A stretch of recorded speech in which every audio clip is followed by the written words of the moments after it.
Hey guys, this is Colin Moshman for CardsChat.com. Today we have a $10 jackpot sit and go winner take all hyper turbo format, a lot of action and excitement, played on Black Chip Poker on the Winning Poker Network. So let's see how this plays right now. I don't know anything about my opponents.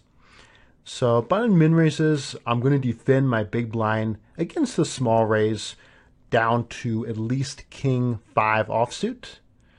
So there with the King 7, we pretty much miss. I'm going to check fold this hand, give that up. And my goal is going to be to observe my opponents, even when I'm not in the hand, to try to get a line on their strategy as quickly as possible. From the small blind, I'm going to be limping most hands I play out of position. And this is a really strong hand. Heads up, blind on blind, a limp pot. I bet 2/3 a pot for value, for protection.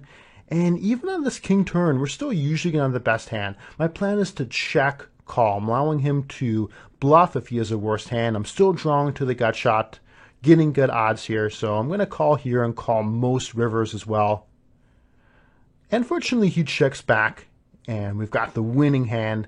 So again, key thing there is planning your hands. All right, so at the turn, when I check, I'm doing that with the plan of calling there and then calling most rivers as well. Here's the first hand we're not involved in, and we get a chance to observe. So the small blind again min raises. Most regular players are going to be primarily limping or making a slightly smaller raise in the small blind, but nothing too unusual.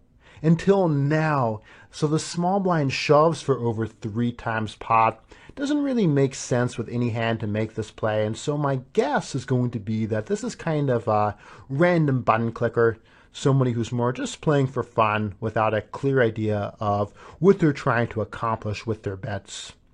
So that's going to be useful information. For now, I raised the ace-7 suited. We want to be tighter out of position, but this is a very strong hand, and so I'm raising it for value. We missed the flop, but it's a fairly dry king-high flop, so I am going to c-bet and try to win this pot when neither player is connected, and that's what happens there.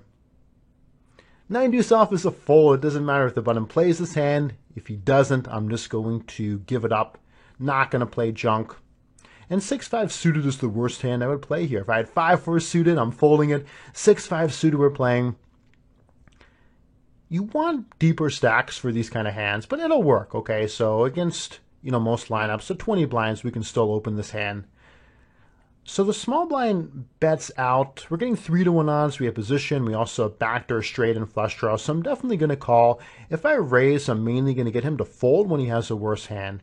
Now here at the turn, he continues firing. And this is where a read is so important. I either read that he's just sort of playing randomly. So I'm calling here. My plan is I'm going to call the river. I already know this. That's why I act very quickly. Normally you want to take more time to act.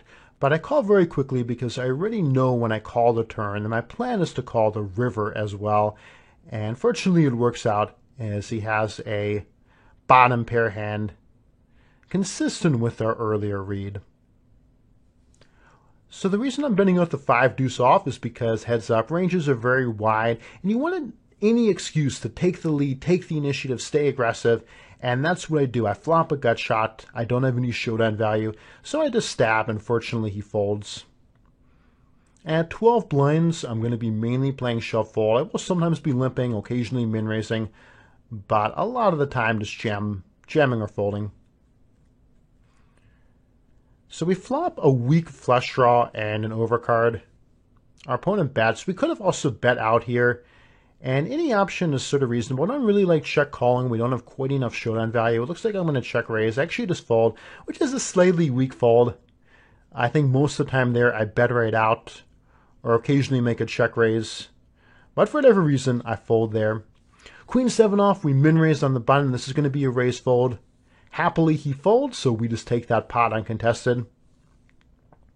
And it looks like so far he's playing primarily a limping strategy on the button, which is totally reasonable for him to do at the stack depth. We have the nut low, the worst possible hand. I'm just going to give it up. I guess we do actually have a gut shot, but one thing about this hand is that if I had an ace, I would usually be shoving pre-flop, so it's tough for me to represent all that much. 12 blinds, I again shove. He tanks, and he calls. He's got us crushed. Look at this. Look at this awesome suck out. Thing of beauty. He's drawing dead at the turn. And that's going to finish it. So thanks very much for watching. This has been Colin Moshman for CardsChat.com.